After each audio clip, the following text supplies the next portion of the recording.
నమస్కారం. డి న్యూస్కు స్వాగతం. నేను మీ శ్రీనివాస్. స్వాతంత్ర పోరాటంలో జాతి మొత్తాన్ని ఏకం చేసిన గీతం వందే మాతరం అని జిల్లా ఇన్ఛార్జి మంత్రి, దేవాదాయ శాఖ మంత్రి ఆనం రామనారాయణ రెడ్డి అన్నారు. ఒంగోలులో నిర్వహించిన సామూహిక వందే మాతర గీతాలాపన కార్యక్రమంలో మంత్రులు Anam Ramanarayana Reddy, doctor Dola Sri Balaveeranjaneya Swamy, Ongole MP Magunta Srinivasulu Reddy, collector Rajababu, MLA Damacharla Janardhan, mayor Gangada Sujatha పాల్గొని వందే మాతర గీతాన్ని ఆలపించారు. జిల్లా కలెక్టర్, అధికారులు, విద్యార్థులతో కలిసి చర్చి సెంటర్లో వందే మాతర గీతాలాపనలో పాల్గొన్నారు. కలెక్టర్ కార్యాలయం వద్ద ఉన్న అంబేద్కర్ విగ్రహం వద్ద మంత్రులు, ప్రజాప్రతినిధులు వందే మాతర గీతాన్ని ఆలపించారు. మంత్రి ఆనం రామనారాయణ రెడ్డి మాట్లాడుతూ వందే మాతర గీతాన్ని ఆలపించడం ప్రారంభమై 150 సంవత్సరాలు పూర్తయిన సందర్భంగా ఈ కార్యక్రమాన్ని నిర్వహిస్తున్నామని అన్నారు. కలెక్టర్ రాజాబాబు మాట్లాడుతూ పవిత్రమైన ఈ గీతం జాతిలో ఒక ఉత్తేజాన్ని, స్ఫూర్తిని నింపిందని అన్నారు. నేటి నుంచి 1 సంవత్సరం పాటు వందే మాతర గీతాలాపన కార్యక్రమం నిర్వహిస్తామని అన్నారు. నేటి యువతలో స్ఫూర్తి నింపే విధంగా వందే మాతర గీతం ఆలపించడం జరిగిందని అన్నారు. కార్యక్రమంలో maritime board chairman Damacharla Satyanarayana, OUDA chairman Sheikh Riyaz, PDCC bank person incharge doctor Kamepalli Sitaramaiah, JC Gopalakrishna, DRO Chinabobulesu, అధికారులు, విద్యార్థులు పాల్గొన్నారు.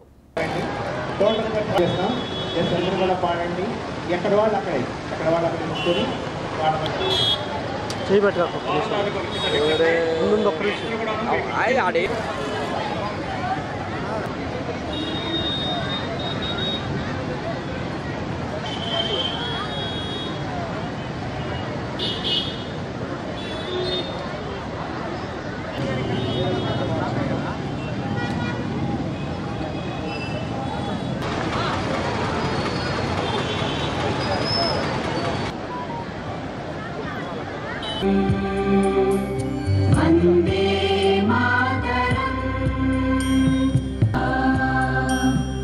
సస్యశ్యామలా మాతరం వందే మాతరం జయ మాతరం కుసుమిత ధ్రువదళ శోభిని సుహాసిని సుమధుర భాషిని సుఖదాం వరదాం మాతరం. చిన్న రిక్వెస్ట్.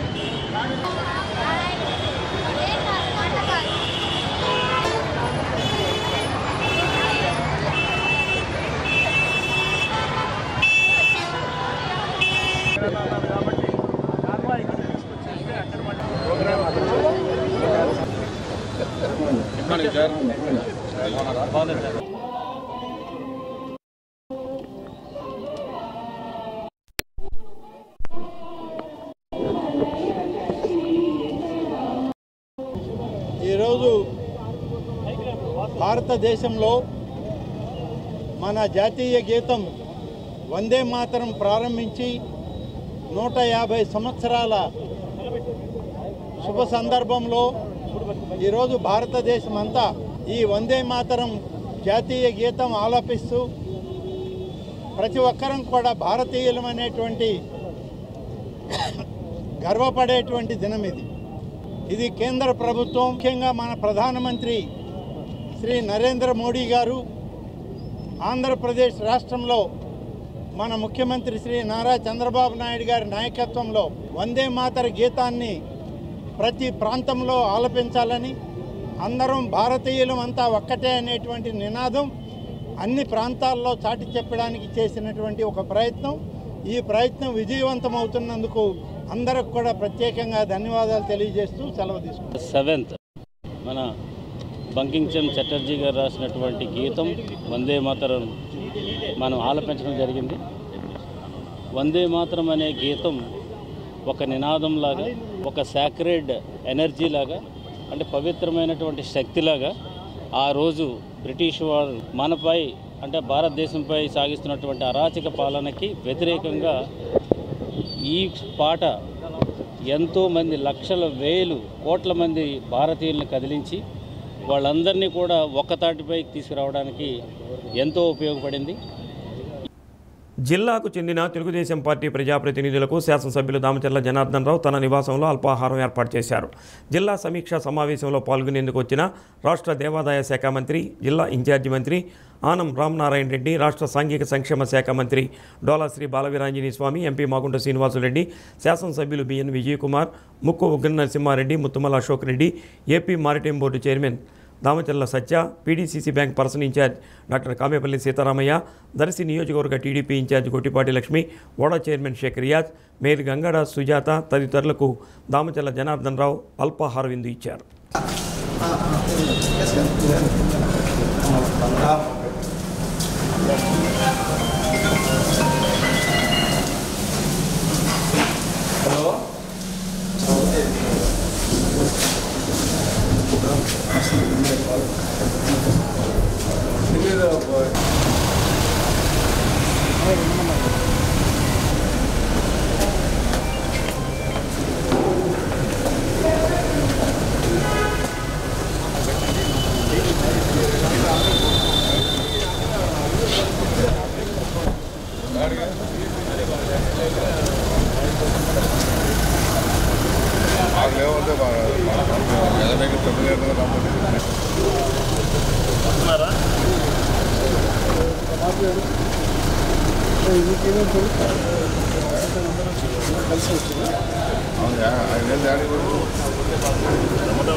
జగన్మోహన్ రెడ్డి పూర్తి కాని వెలుగొండను జాతికి అంకితం అంటూ ప్రకాశం జిల్లా ప్రజలను మోసం చేశారని జలవనరుల శాఖ మంత్రి నిమ్మల రామనాయుడు ఆరోపించారు.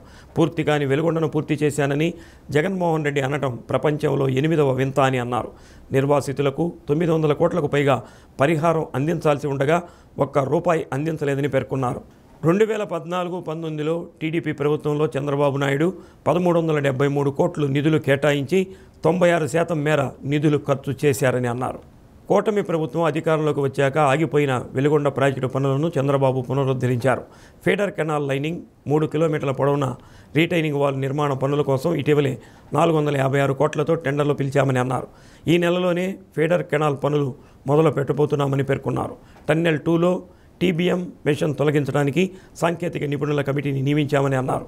సీఎం చంద్రబాబు ఆదేశాల మేరకు 2026 కల్లా వెలుగొండను పూర్తి చేసి ఆయకట్టు రైతులకు నీరందించే లక్ష్యంతో పనిచేస్తున్నామని మంత్రి తెలిపారు. సమావేశంలో మార్కాపురం శాసనసభ్యులు కందుల నారాయణ రెడ్డి, ఎర్రగొండపాలెం నియోజకవర్గ టీడీపీ ఇన్ఛార్జ్ గూడూరి ఎలక్షన్ బాబు, జల వనరుల శాఖ అధికారులు తదితరులు పాల్గొన్నారు. జరిగింది.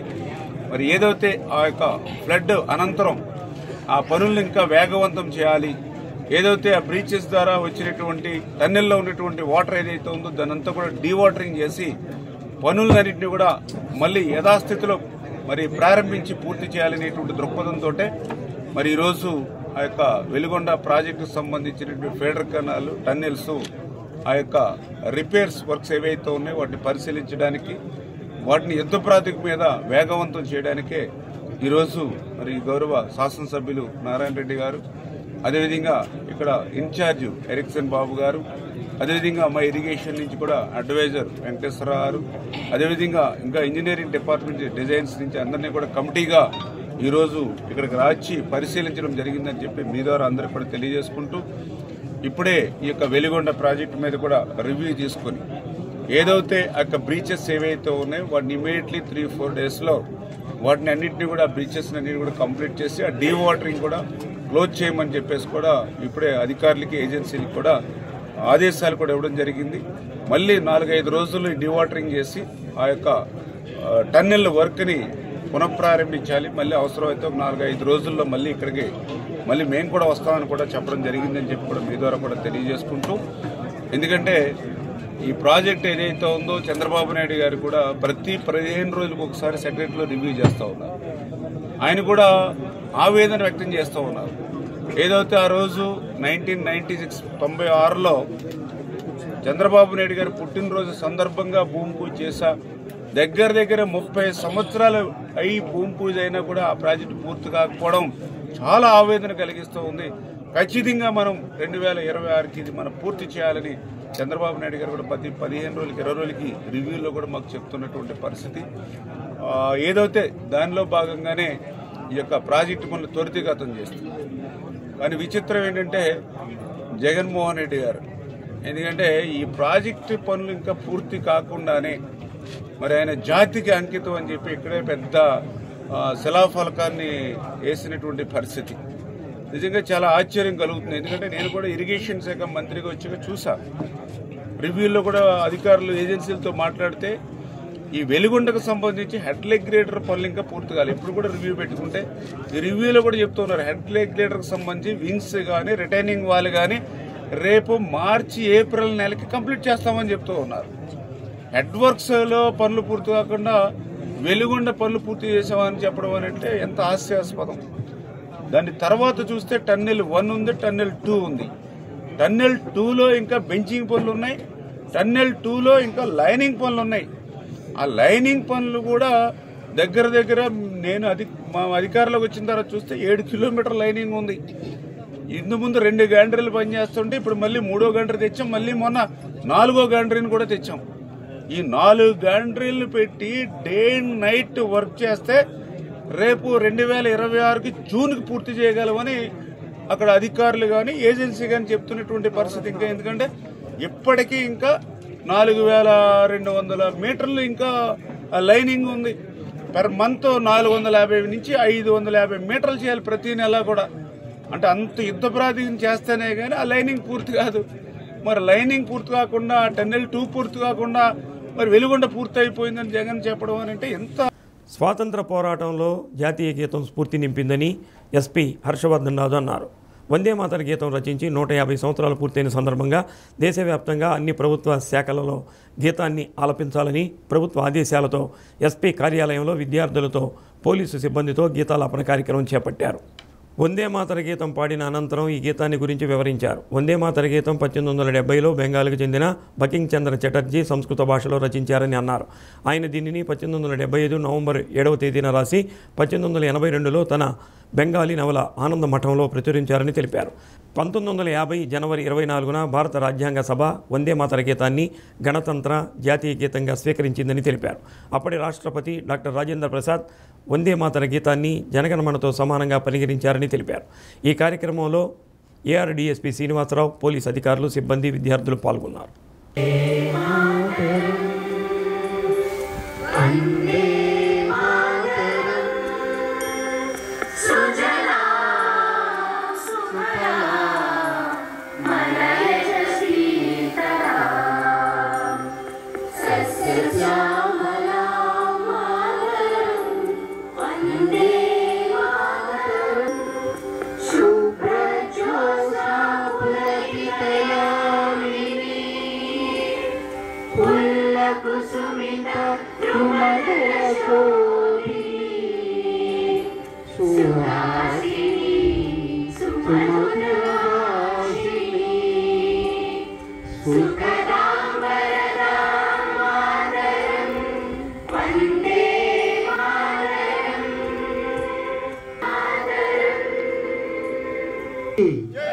भारत माता की, भारत माता की।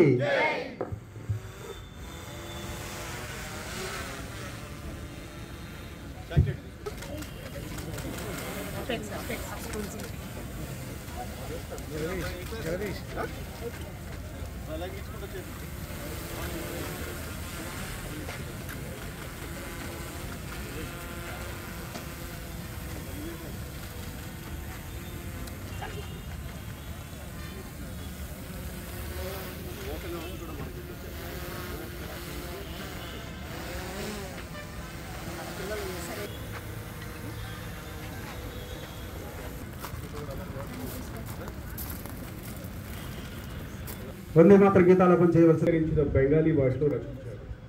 ఆయన దీన్ని మొదట 1875 నవంబర్ 7న రాసి 1882లో తన బెంగాలీ నవల ఆనందమఠంలో ప్రచురించారు. ఈ పద్యం మన మాతృభూమికి అంకితమైన గీతం. ఇందులో భారతదేశాన్ని తల్లిగా, దేవతగా వ్యక్తీకరించారు.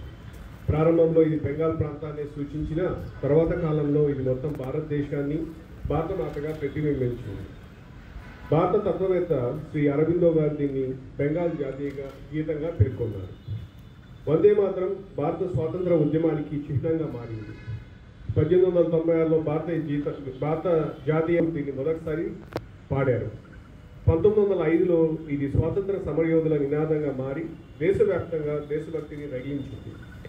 1937లో కాంగ్రెస్ పార్టీ ఈ గీతంలోని మొదటి 2 పద్యాలను భారత జాతీయ గీతంగా అధికారికంగా ప్రకటించింది. బ్రిటిష్ పాలనలో ఇది విప్లవాత్మకంగా మారడంతో వందే మాత్రం పాట మరియు ఆనందమఠం నవల నిషేధింపబడ్డాయి. 1947లో స్వాతంత్రం వచ్చిన తర్వాత భారత ప్రభుత్వం ఆ నిషేధాన్ని రద్దు చేసింది. 1950 జనవరి 24న భారత రాజ్యాంగ సభ వందే మాత్రంను గణతంత్ర జాతీయ గీతంగా స్వీకరించింది. అప్పటి రాష్ట్రపతి డాక్టర్ రాజేంద్ర ప్రసాద్ గారు వందే మాత్రంను జాతీయ గీతమైన జనగణమనతో సమాన గౌరవంతో పరిగణించాలని చెప్పి తెలిపారు. భారత రాజ్యాంగంలో జాతీయ గీతం అనే పదం స్పష్టంగా లేకపోయినా 2022లో భారత ప్రభుత్వం ఢిల్లీ హైకోర్టులో దాఖలు చేసిన అఫిడవిట్లో జనగణమన మరియు వందే మాత్రం 2 సమాన గౌరవాన్ని అర్హులని చెప్పి పేర్కొంది. వందే మాత్రం పాటలోని మొదటి 2 పద్యాలు పూర్తిగా దేశభక్తి భావంతో నిండినవి. వీటిలో ఎటువంటి మతపరమైన భావాలు లేవు. కానీ తర్వాతి పద్యాలలో దుర్గాదేవి వంటి హిందూ దేవతలకు సూచనలు ఉంటాయి. జాతీయ గీతంలో దీన్ని పాడేటప్పుడు ఎలాంటి నియమాలు లేదా క్రమాలు ఉండవు. వందే మాత్రం భారతదేశ ఏకత, గౌరవం మరియు స్వాతంత్రానికి చిహ్నంగా నిలిచిన శాశ్వత దేశభక్తి గీతం. కాశ్మీర్ నుంచి కన్యాకుమారి వరకు సమస్త జాతిని ఒక్కటి చేసిన ఆ సమర నినాదానికి సరిగ్గా 150 years ఈరోజుతో నిండాయి. కాబట్టి మనం అందరం కూడా ఈరోజు ఈ గీతాన్ని ఆలపించి మన దేశానికి ఈ పాటకి మనం గౌరవాన్ని ఇవ్వాల్సిన అవసరం ఉంది. కాబట్టి అందరూ కూడా ఈ గీతాన్ని ఆలపించాలని చెప్పి ఆచార్య ఎన్జీ రంగా 125వ జయంతి సందర్భంగా జిల్లాకు చెందిన ప్రజాప్రతినిధులు ఆయనకు ఘన నివాళులర్పించారు. ఏఎంసీ వద్ద ఉన్న ఆయన విగ్రహానికి జిల్లా ఇన్ఛార్జి మంత్రి ఆనం రామనారాయణ రెడ్డి, రాష్ట్ర సాంఘిక సంక్షేమ శాఖ మంత్రి డోలా శ్రీ బాలవీరాంజనేయ స్వామి, పార్లమెంటు సభ్యులు మాగుంట శ్రీనివాసురెడ్డి, శాసనసభ్యులు Damacharla Janardhan Rao, BN Vijay Kumar, Mukku Ugra Narasimha Reddy, Muthumula Ashok Reddy, AP maritime board chairman Damacharla Satyanarayana, PDCC bank person incharge doctor Kamepalli Sitaramaiah, Darsi నియోజకవర్గ TDP incharge Gottipati Lakshmi, OUDA chairman Sheikh Riyaz, mayor Gangada Sujatha, AMC chairman Rachagar Venkatrao, మాజీ MLA Divi Sivaram, tobacco association chairman Jayanth Babu, Acharya NG Ranga Kisan సంస్థ అధ్యక్షుడు ఆళ్ల వెంకటేశ్వరరావు తదితరులు రంగా విగ్రహానికి పూలమాలలు వేసి ఘనంగా నివాళులర్పించారు.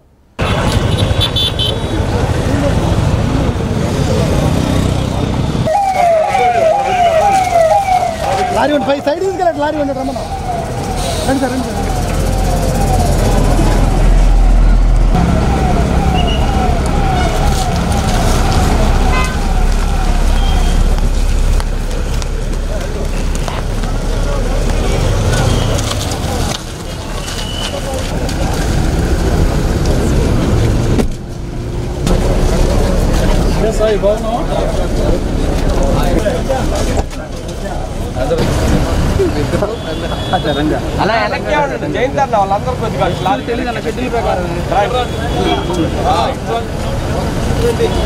అదే నా పని చేస్తాను. Good bye.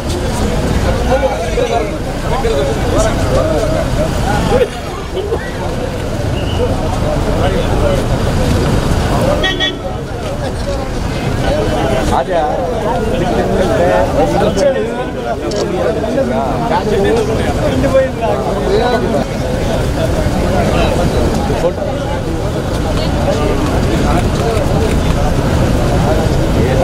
స్వతంత్ర భారత్ వర్ధిల్లాలి ప్రొఫెసర్ ఎన్టీ రంగా, ప్రపంచ రైతాంగ నేత వర్ధిల్లాలి. విగ్రహం కట్టు ఉన్నాడు పక్కకు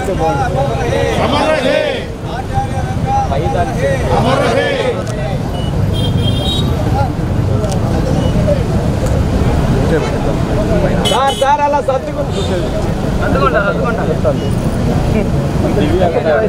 చూడగలండి సార్ సార్ సార్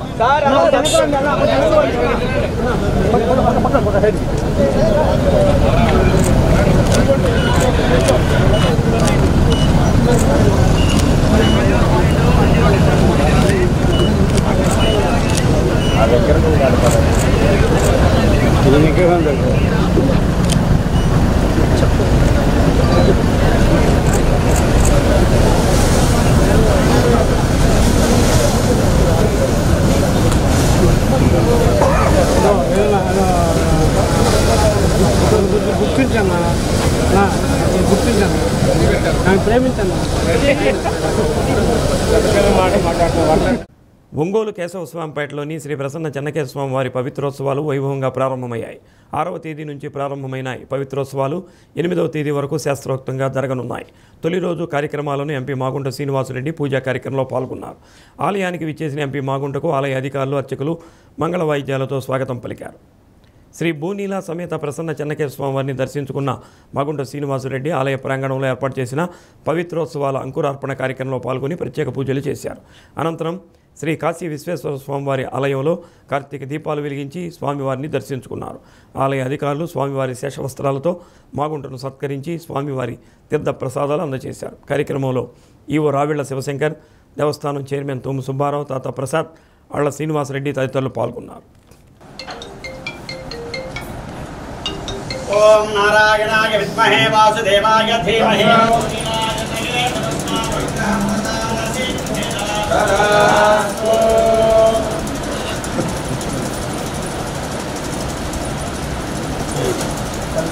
లక్ష్మీబలవారంభాం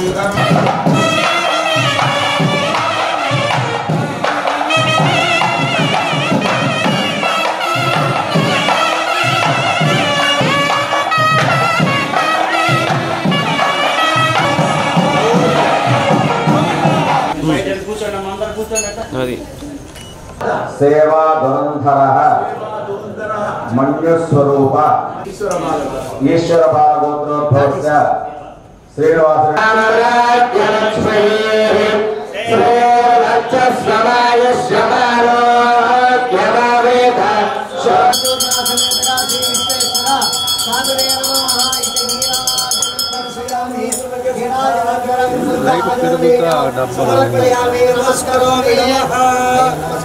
नम पार्वतीपते हर हर हर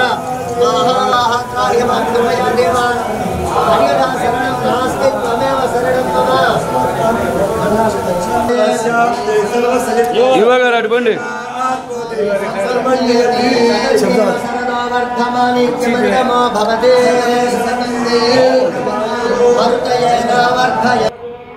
శ్రీ ప్రసన్న చెన్నకేశ్వర స్వామి ఆలయానికి వెళ్ళి పవిత్రోత్సవాల కార్యక్రమం అనేది కూడా అంకురార్పణ అనేది వాళ్ళు కూడా జరుపుకోవటం అనేది కూడా బాగుంట కుటుంబం చేసిన అదృష్టం అని అనుకుంటూ, అదేవిధంగా గంగా పార్వతి సమేత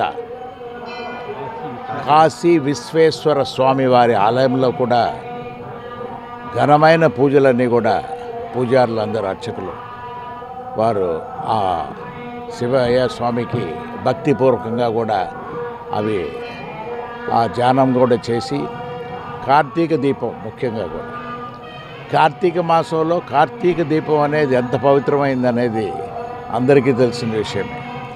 మన ఈ ప్రాంతాల్లో అయితే సౌత్ ఇండియాలో తిరువన్నామలై, అరుణాచలం, అక్కడ కార్తీక దీపం అంటేనే అది చాలా ప్రసిద్ధమైనది. మనకు కూడా ప్రతి ప్రాంతంలో కూడా మన ఒంగోలు పట్టణంలో అన్ని ప్రాంతాల్లో కార్తీక దీపాలు కూడా వెలిగించి ప్రజల్లో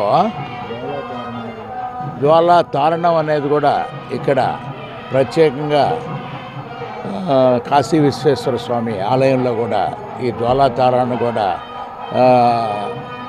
ప్రారంభం చేసి ఈ ముఖ్యంగా చెప్పాలనంటే ధర్మకర్తల మండలి చైర్మన్ గారు కూడా సుబ్బారావు గారు, ఈవో గారు కూడా శివశంకర్ గారు, అర్చకులు కార్యవర్గ సభ్యులకు అర్చకులందరికీ కూడా ఈ కార్తీక మాస శుభాకాంక్షలు కూడా తెలుపుతూ ఉన్నాం. ఈ కార్తీక మాసం అనేది ఈ నెల 20వ తేదీ వరకు కార్తీక మాస శోభ అనేది కూడా చక్కగా జరుపుకుంటూ పవిత్రమైన ఉపన్యాసకులు అంటే మన శ్రీనివాసరావు గారు ఎప్పుడు కూడా కార్తీక మాసంలో పవిత్రమైన పుణ్యక్షేత్రాల్లో కార్తీక మాస పూజలు జరుగుతూ వ్రతాలు కూడా ఆచరిస్తూ ఉన్న ఒంగోలు మండలంలోని పొదుపు గ్రూపు మహిళలు స్త్రీ నిధి ద్వారా విరివిగా రుణాలు పొందేలా చూడాలని Velugu assistant project manager Vijay Kumari తెలిపారు. విలేజ్ ఆర్గనైజేషన్ అసిస్టెంట్లతో మండల పరిషత్ కార్యాలయ ఆవరణలోని వెలుగు కార్యాలయంలో సమావేశం నిర్వహించారు. ముందుగా స్త్రీ నిధికి సంబంధించిన వాల్ పోస్టర్ను ఆవిష్కరించారు. అనంతరం విజయ్ కుమారి మాట్లాడుతూ పొదుపు గ్రూపుల్లోని మహిళలంతా స్త్రీ నిధి ద్వారా విరివిగా రుణాలు పొందేలా చూడాలని సూచించారు. ఆన్లైన్ ద్వారా రుణాలు పొందుతారని పొదుపు గ్రూపు మహిళలకు వివరించి ప్రయోజనం పొందేలా చూడాలని అన్నారు.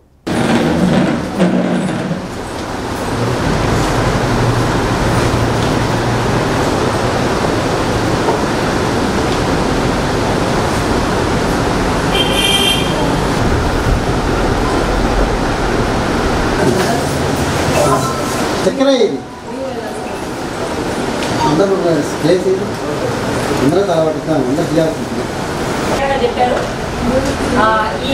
దీన్ని చూస్తే కానీ మీరు లోన్కు సంబంధించి ఎన్ని వాయిదాలు కట్టాలి, ఎలా కట్టాలి మొత్తం క్లియర్గా ఉంది. ఇది ప్రతి మీపోయే మన బీమా ఆఫీసుల్లో డిస్ప్లే చేయాల్సి ఉంటుంది. దీనికి సంబంధించి కొంతవరకు కూడా ఇక్కడ కొంచెం తక్కువ ఉండేది కానీ కొంత అపోహ ఉంది. ఫీల్డ్ లెవెల్లో రికవరీ విషయం అయితే కానీ మనం కట్టించుకున్న వాయిదాల విషయం అయితే కానీ తక్కువ శాతం నుంచి కానీ ఇక్కడ కూడా కొంతవరకు ఉంది. కాబట్టి మేనేజర్ గారు చెప్పినట్టుగా ఏదైతే ప్లే స్టోర్లోకి వెళ్ళి ప్రతిరోజు రికవరీ యాప్ డౌన్లోడ్ చేసుకొని ఈ నెల నుంచి కూడా ప్రతి బీఓఏ దాని ద్వారానే చేయడం జరగాలి. ఎవరు కూడా డబ్బులు ట్రాన్స్ఫర్ పెట్టద్దు, ఐడీలో చేయడానికి కూడా అవకాశం లేదని చెప్పారు. కాబట్టి అది ఒకసారి చూసుకోండి. నేను అసిస్టెంట్ ప్రాజెక్ట్ మేనేజర్ ఏపీఎంగా జాయిన్ అయ్యాను. వెలుగు ఈరోజు మండలంలో ఉన్న ఒక 30 మంది వీవోలందరినీ కూడా పిలిచి రివ్యూ ఏర్పాటు చేయడం జరిగింది. ఈ మీటింగ్లో ఐబీ ఇష్యూస్, తర్వాత ప్రభుత్వ పథకాలకు సంబంధించిన అన్ని విషయాలు కూడా వాళ్ళతో మాట్లాడి రివ్యూ చేయడం జరిగింది. ముఖ్యంగా శ్రీనిధికి సంబంధించిన అన్ని విషయాలు కూడా మాట్లాడడం జరిగింది. ప్రభుత్వ పథకాలు ప్రజలందరికీ అందేలాగా వీవోలందరూ కూడా పనిచేయాలని తెలియజేయడం జరిగింది. ఈ శ్రీనిధికి సంబంధించి లోన్ ఏ విధంగా కట్టాలి, ఎంత కట్టాలనే దానికి సంబంధించిన పోస్టర్లు కూడా రిలీజ్ చేయడం జరిగింది. వీటన్నిటి మీద కూడా వీవోలతో రివ్యూ చేసి సక్రమంగా పనిచేయాలని తెలియజేయడం. దివ్యాంగులకు ఉచితంగా ద్విచక్ర వాహనాలు ఇవ్వాలని కూటమి ప్రభుత్వం నిర్ణయించింది. నియోజకవర్గానికి 10 చొప్పున జిల్లాలోని 8 నియోజకవర్గాలకు 80 వాహనాలు ఇవ్వనుంది. వీటిలో 50% మహిళలకు కేటాయించనుంది. యూనిట్ విలువ 1,30,000 కాగా అర్హులైన వారు ఈ నెల 25వ తేదీలోగా దరఖాస్తు చేసుకోవాలని విభిన్న ప్రతిభావంతుల సంక్షేమ శాఖ ఏడీ సువార్త తెలిపారు. ఈ ఏడాది నవంబర్ 25వ తేదీ నాటికి 18 నుంచి 45 ఏళ్లు మధ్య వయసు ఉండాలని అన్నారు. 70% అంతకంటే ఎక్కువ శారీరక వైకల్యం కలిగి ఉండాలని అన్నారు. వార్షిక కుటుంబ ఆదాయం 3 లక్షల లోపు ఉండాలని తెలిపారు. డ్రైవింగ్ లైసెన్స్ కలిగి ఉండటంతో పాటు ప్రభుత్వ ప్రైవేటు సంస్థల ద్వారా మోటరైజ్డ్ వాహనం తీసుకొని ఉండకూడదని తెలిపారు.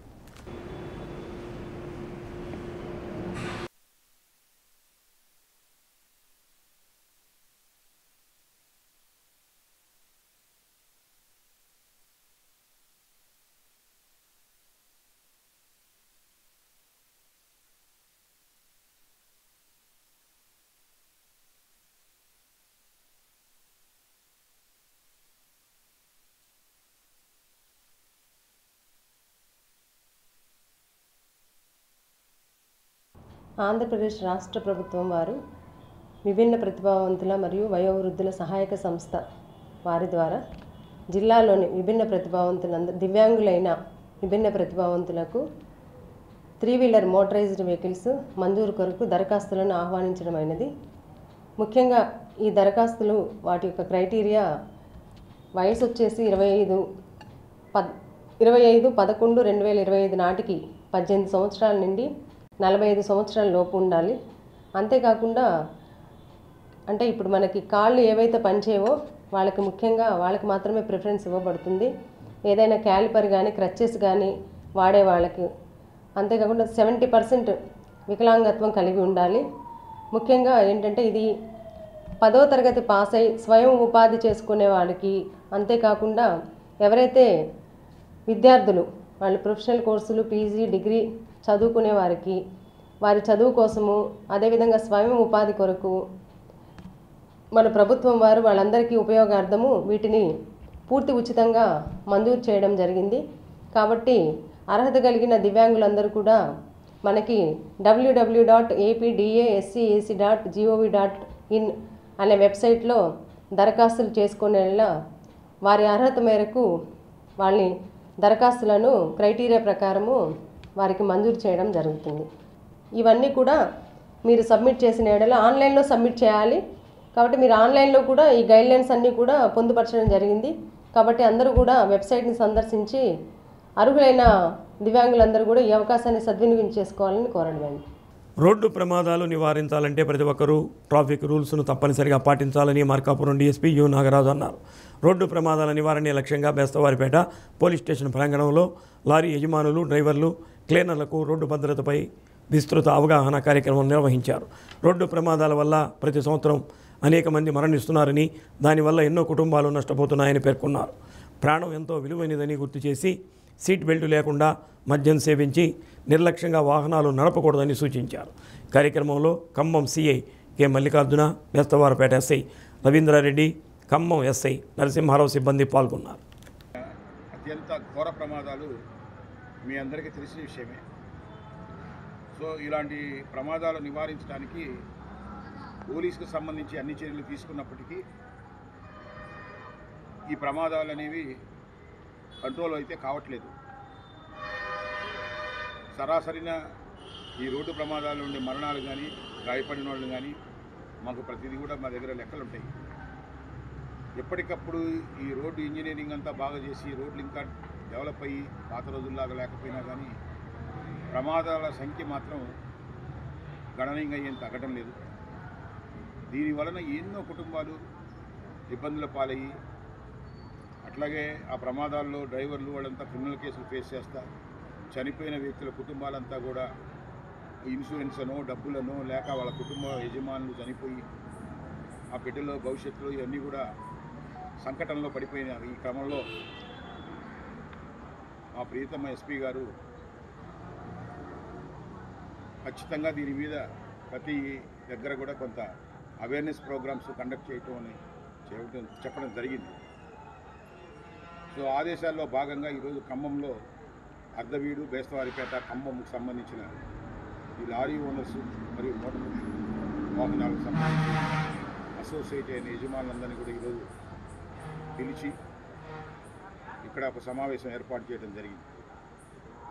ఈ సమావేశంలో వాళ్ళందరికీ కూడా రోడ్డు ప్రమాదాలు ఎలా జరుగుతున్నాయి అనే దాని మీద వాళ్ళందరినీ కూడా వాళ్ళ దగ్గర ఫీడ్బ్యాక్ తీసుకుని, సో మాకు అనుభవం ఉంది కాబట్టి ఈ ప్రమాదాలు ఎలా జరుగుతాయి ఏంది ఎక్కువగా మేము దర్యాప్తు చేస్తుంటాం కాబట్టి అవన్నీ కూడా వాళ్ళతోటే అనుభవాలు పంచుకొని రోడ్డు ప్రమాదాలు నివారించడానికి ఏమేమి చర్యలు తీసుకోవాలో ఆ చర్యలన్నింటినీ కూడా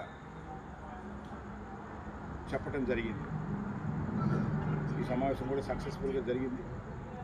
సో సమావేశంలో మేము చెప్పినవన్నీ కూడా మీకు తెలుసుంటారు, ఇంకా అంత డీటెయిల్గా మీ దగ్గర చెప్పేది కదా, అన్ని విషయాలు కూడా వాళ్ళతో పంచుకోవడం జరిగింది.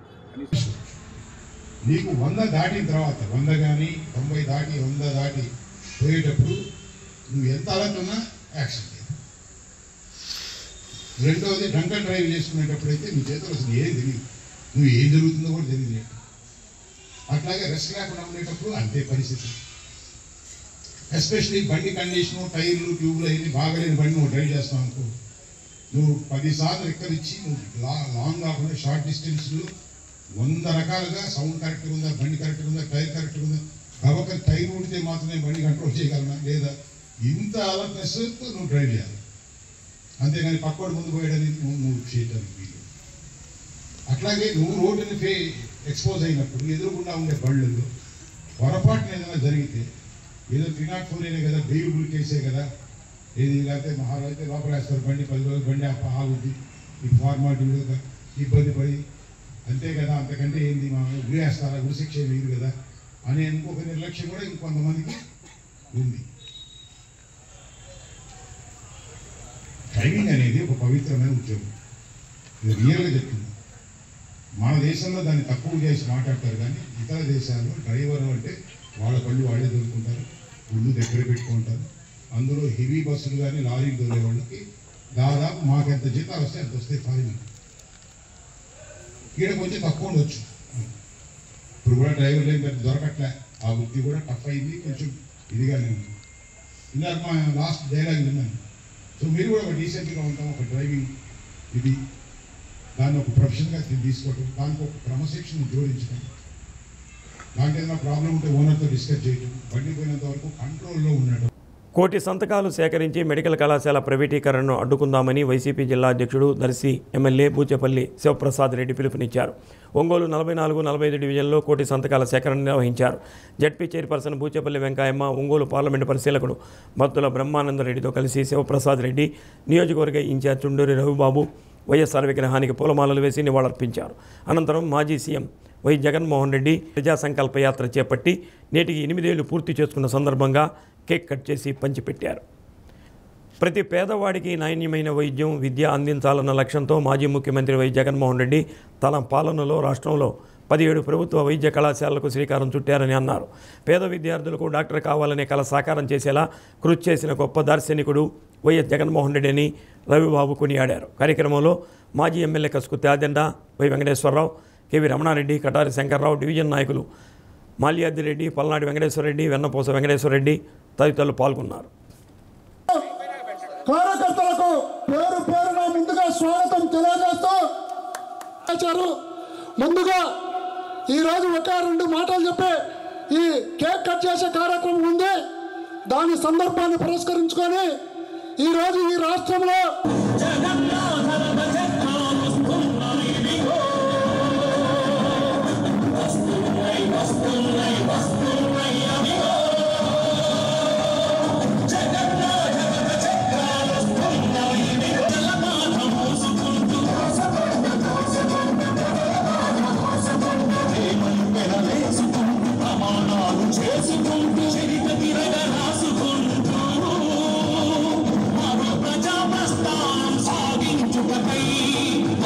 బడుగు బలహీన వర్గాల ఆశాజ్యోతైన వైఎస్ జగన్మోహన్ గారు తలపెట్టిన ప్రతి కార్యక్రమంలో భాగంగా ఈరోజు 44-45 డివిజన్లో ఇంత చక్కగా కోటి సంతకాల సేకరణ కార్యక్రమానికి అధ్యక్ష వహించిన పెద్దలందరికీ, ప్రతి పేదవాళ్ళకి ఇచ్చిన మాట ప్రకారం, ఇచ్చిన సిద్ధాంతాల ప్రకారం ప్రతి ఒక్కరికి న్యాయం చేసిన మహానాయకుడు ఈ రాష్ట్రంలో వైఎస్ రాజశేఖర్ గారు అయితే, రాజశేఖర్ గారు మిన్నగా పాదయాత్రలో ప్రజల కష్టాలు తెలిసి ఎలక్షన్ల ముందు ఇచ్చిన హామీలన్నీ తూచా తప్పకుండా నా అక్క చెల్లెలకు కానీ బడుగు బలహీన వర్గాలకు కానీ 100కి 100% హామీలు నెరవేర్చిన ఏకైక దమ్ము ధైర్యం సత్తా ఉన్న నాయకుడు ఈ రాష్ట్రంలో. మనం జగనన్న కట్టిన మెడికల్ కాలేజీలు కళ్ళెదురుగా కనపడతా ఉన్నాయి. మెడికల్ కాలేజీలే కట్టలేదని చెప్పాడు చంద్రబాబు నాయుడు. అంటే ప్రజలు గుడ్డి వాళ్ళని 10 టీవీలు 10 పేపర్లు అబద్ధాలు రాస్తే నమ్మేస్తారని ఒక నమ్మకం ఆయనకి. ఆ రకంగానే అధికారంలోకి వచ్చాడు. అయ్యన్న పాత్రుడు స్వయంగా స్పీకర్, వాళ్ళ ఊర్లో మెడికల్ కాలేజీ కట్టాడు జగనన్న. అసలు మెడికల్ కాలేజీ ఎక్కడుందని ఒక పచ్చి అబద్ధం ఆడితే చూపిస్తాను రమ్మనమని వాళ్ళ ఊరు వెళ్తే జగనన్న 60 కిలోమీటర్ల బారుకి 1,00,000 మంది జనం జగనన్న ఎన్నికెడితే వచ్చారు. మరి ఈ గుడ్డి నాయకులకి కనపడింది ప్రజలకు కనపడుతుంది. వారి అబద్ధాలని మనం ఖండిస్తూ మీరందరూ కూడా అన్నకు తోడుగా ఈ సంతకాల సేకరణలో ఉండి ఈ కార్యక్రమాన్ని విజయవంతం చేసి మద్దతు తెలపవలసిందిగా కోరుకుంటూ, మొన్న దురదృష్టవశాత్తు ఈ డివిజన్లోని పిల్లలకి ఇబ్బంది, మీతో పాటు నేను కూడా చాలా కలత చెందా. ఏ తప్పు ఎరగకుండా మీ పాటికి మీరు గణేష్ ఉత్సవాలు చేసుకుంటా దేవుడిని ఊరేగించుకుంటా వెళ్తుంటే దురదృష్టవశాత్తు జరిగిన సంఘటన ఎవరో అక్కడ ఆకతాయి చేసిన పనికి నగర మేయర్గా సోషలిస్టు భావాలు కలిగిన జోహ్రాన్ మామ్దాని గెలుపు యావత్ ప్రపంచంలోనూ దేశంలోని యువతరం నాయకుల్లో ఆశలు రేకెత్తిస్తుందని సిపిఎం జిల్లా కార్యదర్శి ఎస్కే మాబు అన్నారు. సిపిఎం నగర కమిటీ ఆధ్వర్యంలో ఆర్టీసీ బస్టాండ్ సెంటర్లో న్యూయార్క్ ప్రజలకు అభినందనలు తెలుపుతూ ప్రదర్శన నిర్వహించారు. ప్రపంచ ఆర్థిక వ్యవస్థకు గుండెకాయ లాంటి న్యూయార్క్ నగరంలో మామ్దాని గెలుపు సామ్రాజ్యవాదులకు చెంపపెట్టు లాంటిదని అన్నారు. అమెరికా అధ్యక్షుడు ట్రంప్, ప్రపంచ కుబేరుడు ఎలన్ మస్క్ ఎన్ని అడ్డంకులు సృష్టించినప్పటికీ ప్రజలు ఆయనకు మద్దతుగా నిలబడటం మార్పుకు సంకేతమని అన్నారు. ట్రంప్ పన్నుల భారాన్ని భరించలేని ప్రజలు సరైన గుణపాఠం చెప్పారని తెలిపారు. కార్యక్రమంలో కార్మిక సంఘం జిల్లా ప్రధాన కార్యదర్శి కంకణాల ఆంజనేయులు, రమాదేవి, ఉబ్బా ఆదిలక్ష్మి, జి ఆదిలక్ష్మి, కాలం సుబ్బారావు తదితరులు పాల్గొన్నారు.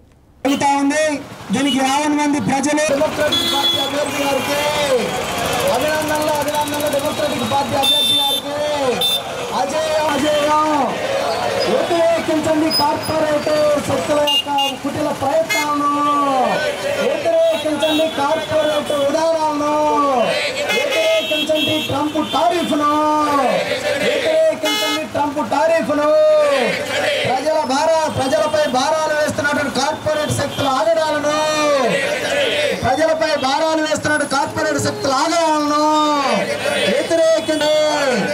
అభినందించండి డెమోక్రాటిక్ పార్టీ ప్రజలపై భారాలు మోపడాన్ని బలపరుద్దాం. సోషలిజం కోసం పనిచేస్తున్న కోసం కృషి చేస్తున్నటువంటి పేదల పార్టీలను వ్యతిరేకించండి. ట్రంప్ టారిఫ్ వ్యతిరేకంగా వ్యతిరేకించండి. ట్రంప్ సామ్రాజ్యవాదం అజేయం అజేయం సోషలిజం అజేయం అజేయం అజేయం సోషలిజం అజేయం అజేయం అజేయం సోషలిజం అజేయం. పోరాడండి సోషలిజం కోసం, పోరాడదాం ట్రంప్ విధానాలకు వ్యతిరేకంగా పోరాడదాం ట్రంప్. నిన్నటి రోజున ప్రపంచంలో ఒక గొప్ప మార్పు జరిగింది. అమెరికా రాజధాని న్యూయార్క్లో డెమోక్రాటిక్ పార్టీ అభ్యర్థిగా ఒక సోషలిస్టు ఆలోచన కలిగినటువంటి మమ్దాని ఎన్నికయ్యాడు. ట్రంప్ ఆ మమ్దానిని ఓడించడానికి ఈయన కమ్యూనిస్టు, చైనా ఏజెంటు, ఈయన వస్తే మొత్తం కార్పొరేట్లకు వ్యతిరేకంగా నిలబడతాడని చెప్పి ఎన్ని పద్ధతుల్లో చెప్పాడు. అయినా సరే అక్కడ ప్రజలు కమ్యూనిస్ట్ అయినా పర్వాలేదు అని చెప్పి ఈయన్నే ఎన్నుకోవడం అనేటువంటిది జరిగింది. ఈరోజు ప్రపంచాన్ని శాసిస్తాను అని చెబుతున్నటువంటి ట్రంప్ నాకు శాంతి బహుమతి ఇవ్వండి, 8 యుద్ధాలను ఆపాను, ప్రపంచంలో నాకు తిరుగులేదు అని చెప్పి విర్రవీగుతున్నటువంటి ట్రంప్ ఆ విధానాలకి వ్యతిరేకంగా ఈరోజు న్యూయార్క్లో తీర్పు ఇవ్వడం అనేటువంటిది జరిగింది. అది కేవలం న్యూయార్క్ సంబంధించినటువంటి ఎన్నిక మాత్రమే కాదు, 2 ఆలోచనల మధ్య జరిగినటువంటి ఎన్నికగా మనం చూడాలి. నడిగడ్డ మీద న్యూయార్క్లో ఈ ఎన్నిక అనేటువంటిది మొత్తం ప్రపంచ ప్రజల్ని ఆలోచింపజేసింది. ఈ ఆలోచనలు మరింత ముందుకు తీసుకెళ్లడమే భారతదేశంలో ఉన్నటువంటి కమ్యూనిస్టులు, ప్రజాతంత్రవాదులు, ప్రజలందరూ ఆలోచించాల్సినటువంటి అవసరం ఉందని చెప్పి మేము తెలియజేస్తున్నాం. బులెటిన్ ముగించే ముందు ముఖ్యాంశాలు మరోసారి. డి న్యూస్ ఇంతటితో సమాప్తం. నమస్కారం.